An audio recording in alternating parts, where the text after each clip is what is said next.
Our final selection on this broadcast of works by or selected by Ian Frazier is David Sedaris' wacky tale, A Plague of Tics. This first-person narrative of a young man's compulsive obsessions is read for us by the Broadway actor Robert Sean Leonard. When the teacher asked if she might visit with my mother, I touched my nose 8 times to the surface of my desk. "May I take that as a yes?" she asked. According to her calculations, I had left my chair 28 times that day. "You're up and down like a flea." I turned my back for 2 minutes, and there you are with your tongue pressed against that light switch. Maybe they do that where you come from. But here in my classroom, we don't leave our seats and lick things whenever we please. This is Miss Chestnut's light switch, and she likes to keep it dry. Would you like me to come over to your house and put my tongue on your light switches? Well, would you? I tried to picture her in action. But my shoe is calling. Take me off. Tap my heel against your forehead 3 times. Do it now. Quick. No one will notice. Well, Miss Chestnut raised her faint, penciled eyebrows. I'm asking you a question. Would you or would you not want me licking the light switches in your house? I slipped off my shoe, pretending to examine the imprint on the heel. You're going to hit yourself over the head with that shoe, aren't you? It wasn't hitting, it was tapping, but still, how had she known what I was about to do? Heel marks all over your forehead, she said, answering my silent question. You should take a look in the mirror sometime. Shoes are dirty things. We wear them on our feet to protect ourselves against the soil. It's not healthy to hit ourselves over the head with shoes, is it? I guessed that it was not. Guess? This is not a game to be guessed at. I don't guess that it's dangerous to run into traffic with a paper sack over my head. There's no guesswork. These are facts, not riddles. She sat at her desk, continuing her lecture as she penned a brief letter. I'd like to have a word with your mother. You do have one, do you? I'm assuming you weren't raised by animals. Is she blind, your mother? Can she see the way you behave, or do you reserve your antics exclusively for Miss Chestnut? She handed me the folded slip of paper. You may go now, and on your way out the door, I'm asking you, please, not to bathe my light switch with your germ-ridden tongue. It's had a long day. We both have. It was a short distance from the school to our rented house, no more than 637 steps. And on a good day, I can make the trip in an hour. Pausing every few feet to tongue a mailbox or touch whichever single-leaf blade of grass demanded my attention. If I were to lose count of my steps, I'd have to return to the school and begin again. Back so soon? Janitor would ask. You just can't get enough of this place, can you? He had it all wrong. I wanted to be home more than anything. It was getting there that was the problem. I might touch the telephone pole at step 314, and then 15 paces later worry that I hadn't touched it in exactly the right spot. It needed to be touched again. I'd let my mind wander for one brief moment, and then doubt had set in, causing me to question not just the telephone pole, but also the lawn ornament back at step 219. I'd have to go back and lick the concrete mushroom one more time, hoping its guardian wouldn't once again rush from her house shouting, "Get your face out of my toadstool." It might be raining, maybe I had to go to the bathroom, but running home was not an option. This was a long and complicated process that demanded an oppressive attention to detail. It wasn't that I enjoyed pressing my nose against the scalding hood of a parked car. Pleasure had nothing to do with it. A person had to do these things because nothing was worse than the anguish of not doing them. Bypass that mailbox, and my brain would never, for one moment, let me forget it. I might be sitting at the dinner table, daring myself not to think about it, and the thought would revisit my mind. Don't think about it. But it would already be too late. And I knew then exactly what I had to do. Excusing myself to go to the bathroom, I'd walk out the front door and return to that mailbox, not just touching, but jabbing, practically pounding on the thing because I thought I hated it so much. What I really hated, of course, was my mind. There must have been an off switch somewhere, but I was damned if I could find it. I didn't remember things being this way back north. Our family had transferred from Endicott, New York, to Raleigh, North Carolina. That was the word used by the people at IBM. Transferred. A new home was under construction, but until it was finished, we were confined to a rental property built to resemble a plantation house.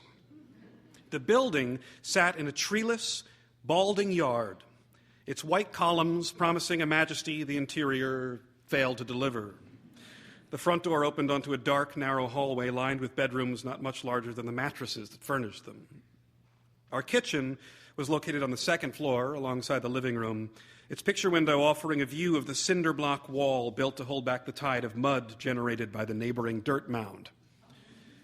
Our own little corner of hell, my mother said, fanning herself with one of the shingles littering the front yard.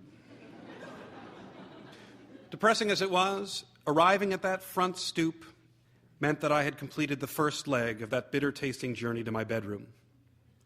Once home, I would touch the front door 7 times with each elbow, a task made more difficult if there was someone else around. "Why don't you try the knob?" my sister Lisa said. "That's what the rest of us do, and it seems to work out for us." Inside the house, there were switches and doorstops to be acknowledged. My bedroom was right there off the hallway, but first I had business to tend to. After kissing the 4th, 8th, and 12th carpeted stair, I wiped the cat hair off my lips and proceeded to the kitchen, where I was commanded to stroke the burners of the stove, press my nose against the refrigerator door, and arrange the percolator, toaster, and blender in a straight row. After making my rounds of the living room, it was time to kneel beside the banister and blindly jab a butter knife in the direction of my favorite electrical socket. There were bulbs to lick and bathroom faucets to test before finally I was free to enter my bedroom, where I would carefully align the objects on my dresser, lick the corners of my metal desk, and lie upon my bed, rocking back and forth and thinking, what an odd woman she was, my 3rd grade teacher, Miss Chestnut. Why come here and lick my switches when she never used the ones she had?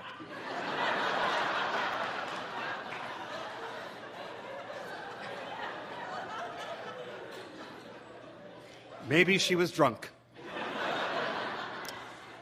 Her note had asked if she might visit our home in order to discuss what she referred to as my special problems. "Have you been leaving your seat to lick the light switch?" my mother asked. She placed the letter upon the table and lit a cigarette. "Once or twice," I said. "Once or twice what? Every half hour? Every 10 minutes? "I don't know," I lied. "Who's counting?" "Well, your goddamn math teacher, for one. That's her job to count." "Do you think she's not going to notice?" "Notice what?" It never failed to amaze me that people might notice these things, because my actions were so intensely private. I had always assumed that they were somehow invisible. When cornered, I demanded that the witness had been mistaken. "What do you mean, notice what? I got a phone call just this afternoon from that lady up the street, that Mrs. Keening, the one with the twins. She says she caught you in her front yard, down on your hands and knees, kissing the evening edition of her newspaper." "I wasn't kissing it. I was trying to read the headline." "You had to get that close? Maybe we need to get you some stronger glasses." "Well, maybe we do," I said. "And I suppose this Miss..." My mother unfolded the letter and studied the signature.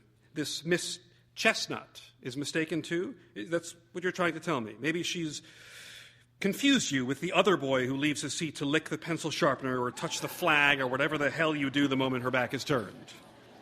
"That's very likely," I said. "She's old. There are spots on her hands." "How many?" my mother asked. On the afternoon that Miss Chestnut arrived for her visit, I was in my bedroom rocking. Unlike the obsessive counting and touching, rocking was not a mandatory duty, but a voluntary and highly pleasurable exercise. It was my hobby.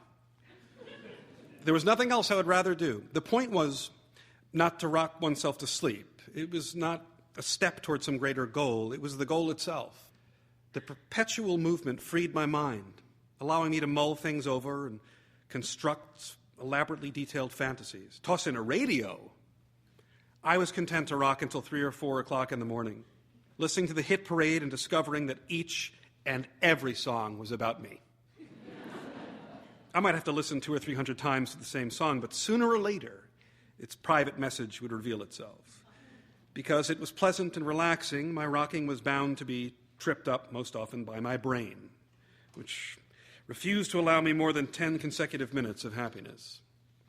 At the opening chords of my current favorite song, a voice would whisper, "Shouldn't you be upstairs making sure there really are 114 peppercorns left in that small ceramic jar? And hey, while you're up there, you might want to check the iron and make sure it's not setting fire to the baby's bedroom." The list of demands would grow by the moment. What about that television antenna? Is it still set in that perfect V, or has one of your sisters destroyed its integrity? You know, I was just wondering how tightly the lid is screwed onto that mayonnaise jar. Let's have a look, shall we? I would be just on the edge of truly enjoying myself, this close to breaking the song's complex code, when my thoughts would get in the way. The trick was to bide my time until the record was no longer my favorite, to wait until it slipped from number one and fool my mind into believing that I no longer cared. I was coming to terms with the shadow of your smile when Miss Chestnut arrived. She rang the bell. I cracked open my bedroom door, watching as my mother invited her in. "You'll have to forgive these boxes." My mother flicked her cigarette out the door and onto the littered yard. "They're filled with crap. Every last one of them. But God forbid we throw anything away." "Oh, no, we can't do that. My husband saved it all. Every last green stamp and coupon. Every outgrown bathing suit and scrap of linoleum. It's all right here, along with the rocks and knotted sticks, he swears, look just like his old department head or associate district manager or some goddamn thing." She mopped at her forehead with a wadded paper towel. "Anyway, to hell with it. You look like you need a drink. Scotch, all right?" Miss Chestnut's eyes brightened. "I really shouldn't, but oh, why not?" She followed my mother up the stairs. "Just a drop with ice, no water." I tried rocking in bed, but the sound of laughter drew me to the top of the landing, where from my vantage point behind an oversized wardrobe box, I watched the two women discuss my behavior. "Oh, you mean the touching," my mother said. She studied the ashtray that sat before her on the table, narrowing her eyes much like a cat catching sight of a squirrel. Her look of fixed concentration suggested that nothing else mattered. Time had stopped, and she was deaf to the sounds of the rattling fan and of my sisters squabbling out in the driveway. She opened her mouth just slightly, running her tongue over her upper lip, and then she inched forward, her index finger prodding the ashtray as if it were a sleeping thing she was trying to wake. I had never seen myself in action, but a sharp, stinging sense of recognition told me that my mother's impersonation had been accurate. "Priceless!" Miss Chestnut laughed, clasping her hands in delight. "Oh, that's very good. You've captured him perfect. Bravo! I give you an A+. God only knows where he gets it from," my mother said. "He's probably down in his room right this minute, counting his eyelashes or gnawing at the pulls on his dresser. 1, 2 o'clock in the morning, and he'll still be at it, rattling around the house to poke the laundry hamper or press his face against the refrigerator door. The kid's wound too tight, but he'll come out of it. So what do you say, another scotch, Catherine?" Now she was Catherine. Another few drinks, she'd probably be joining us for a summer vacation. How easy it was for adults to bond over a second round of cocktails. I returned to my bed, cranking up the radio so as not to be distracted by the sound of their cackling. Because Miss Chestnut was here in my home, I knew it was only a matter of time before the voices would order me to enter the kitchen and make a spectacle of myself. Maybe I'd have to suck on the broom handle or stand on the table to touch the overhead light fixture. But whatever was demanded of me, I had no choice but to do it. The song that played on the radio posed no challenge whatsoever, the lyric as clear as if I'd written it myself. "Well, I think I'm going out of my head," the man sang. "Yes, I think I'm going out of my head." Following Miss Chestnut's visit, my father attempted to cure me with a series of threats. You touch your nose to that windshield one more time, and I guarantee you'll wish you hadn't, he said, driving home from the grocery, lap full of rejected out-of-state coupons. It was virtually impossible for me to ride in the passenger seat of a car and not press my nose against the windshield. And now that the activity had been forbidden, I wanted it more than anything. I tried closing my eyes, hoping that might eliminate my desire, but found myself thinking that perhaps he was the one who should close his eyes. So what if I wanted to touch my nose to the windshield? Who was it hurting? Why is it that he could repeatedly worry his change and bite his lower lip without the threat of punishment? My mother smoked. Miss Chestnut massaged her wrist 20, 30 times a day, and here I couldn't press my nose against the windshield of a car. I opened my eyes, defiant. But when he caught me moving toward my target, my father slammed on the brakes. You like that, did you? He handed me a golf towel to wipe the blood from my nose. Did you like the feel of that? Like was too feeble for what I felt.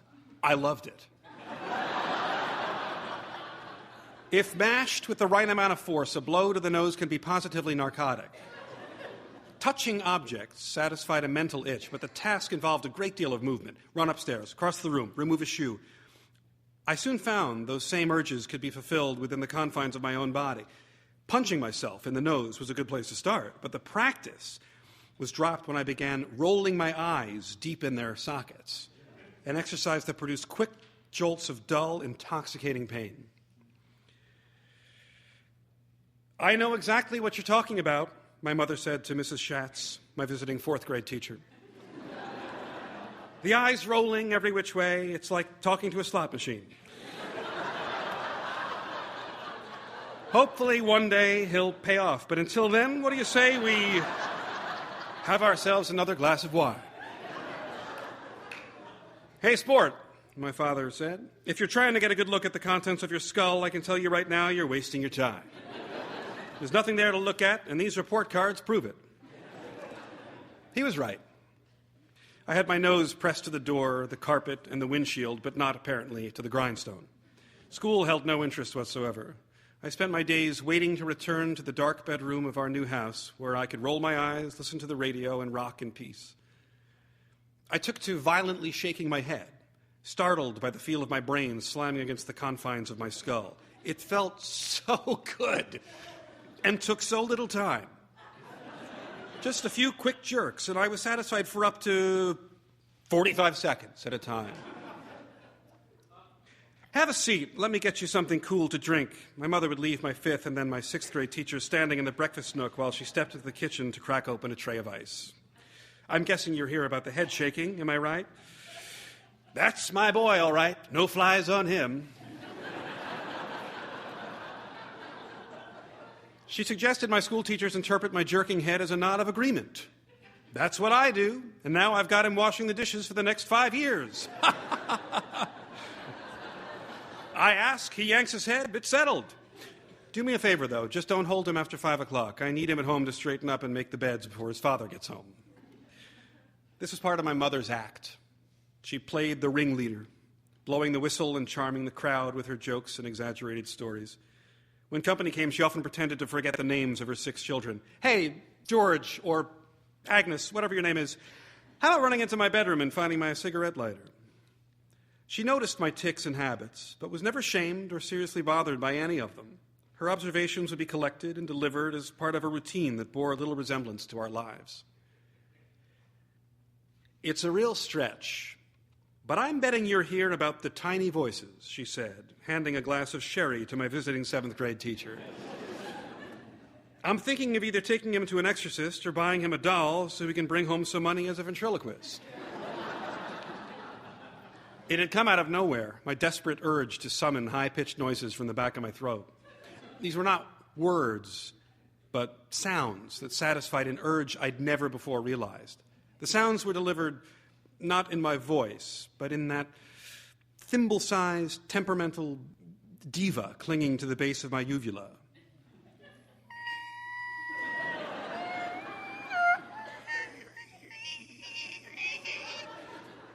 I was a host to these wailings, but lacked the ability to control them. When I cried out in class, the teachers would turn from their blackboards with increasingly troubled expressions. Is someone rubbing a balloon? What? Who's making that noise? I tried making up excuses, but everything sounded implausible. There's a bee living in my throat. Or, if I don't exercise my vocal cords every 3 minutes, there's a good chance I'll never swallow again. The noise-making didn't replace any of my earlier habits. It was just another addition to what had become a freakish collection of tics. Worse than the constant yelps and twitchings was the fear that tomorrow might bring something even worse, that I would wake up with the urge to jerk other people's heads. I might go for days without rolling my eyes, but it would all come back the moment my father said, "See, I knew you could quit if you just put your mind to it. If you could just keep your head still, stop making those noises, you'll be set." Set for what? I wondered. Often while rocking, I would imagine my career as a movie star. There I was, attending the premiere beneath the flood-lit sky, a satin scarf tied just so around my throat. I understood that most actors probably didn't interrupt a love scene to press their noses against the camera or wail a quick during a dramatic monologue. But in my case, the world would be willing to make an exception. This is a moving and touching film, the papers would report, an electrifying, eye-popping performance that has audiences squealing and the critics nodding, Oscar, Oscar, Oscar. I'd like to think that some of my nervous habits faded during high school, but my class pictures tell a different story. Draw in the missing eyeballs, and this one might not be so bad, my mom would say.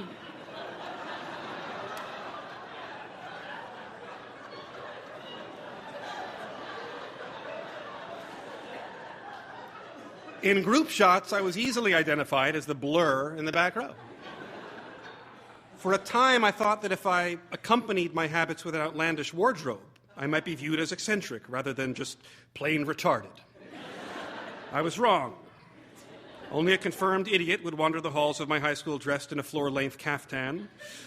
As for the countless medallions that hung from around my neck, I might as well have worn a cowbell. They clanged and jangled with every jerk of my head, calling attention when, without them, I might have passed unnoticed. My oversized glasses did nothing but provide a clearer view of my rolling, twitching eyes, and the clunky platform shoes left lumps when used to discreetly tap my forehead. I was a mess. I could be wrong, but according to my calculations, I got exactly 14 minutes of sleep during my entire first year of college. I'd always had my own bedroom, a meticulously clean, well-ordered place where I could practice my habits in private. Now I would have a roommate, some complete stranger, spoiling my routine with his God-given right to exist. The idea was mortifying, and I arrived at the university in full tilt. The doctors tell me that if I knock it around hard enough, there's a good chance the brain tumor will shrink to the point where they won't have to operate, I said the first time my roommate caught me jerking my head. Meanwhile, these other specialists have me doing these eye exercises to strengthen what they call the corneal fibers, whatever that means. They've got me coming and going, but what can you do, right? Anyway, you go ahead, settle in. I think I'll just test this electrical socket with a butter knife and rearrange a few of the items on my dresser. Easy does it. That's what I always say.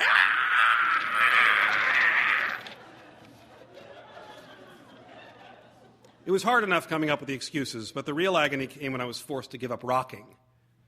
"Give it a rest, Romeo," my roommate moaned the first night he heard my bed springs creak. He thought I was masturbating. And while I wanted to set the record straight, something told me I wouldn't score any points by telling him that I was simply rocking in bed, just like any other 18-year-old college student. It was torture to lie there, doing nothing. Even with a portable radio and earphones, there was no point listening to music unless I could sway back and forth with my head on a pillow. Rocking is basically dancing in a horizontal position. It allowed me to practice in private what I detested in public. With my jerking head, rolling eyes, and rapid stabbing gestures, I might have been a sensation if I'd left my bed ever and put my tics to work on the dance floor. I should have told my roommate that I was an epileptic and left it at that. He might have charged across the room every now and then and rammed a popsicle stick down my throat, but so what? I was used to picking splinters out of my tongue. What, I wondered, was an average person expected to do while stretched out in a darkened room? It felt pointless to lie there motionless and imagine a brighter life. Squinting across the cramped cinder-block cell, I realized that an entire lifetime of wishful thinking had gotten me no further than this. There would be no cheering crowds or esteemed movie directors shouting into their bullhorns. I might have to take this harsh reality lying down, but while attempting to do so, couldn't I rock back and forth just a little bit? Having memorized my roommate's course schedule, I took to rushing back to the room between classes, rocking in fitful spurts, but never really enjoying it, for fear he might return at any moment. Perhaps he might feel ill or decide to cut class at the last minute. I'd hear his key in the door and jump from my bed, mashing down my wadded hair and grabbing one of the textbooks I left on my prop table.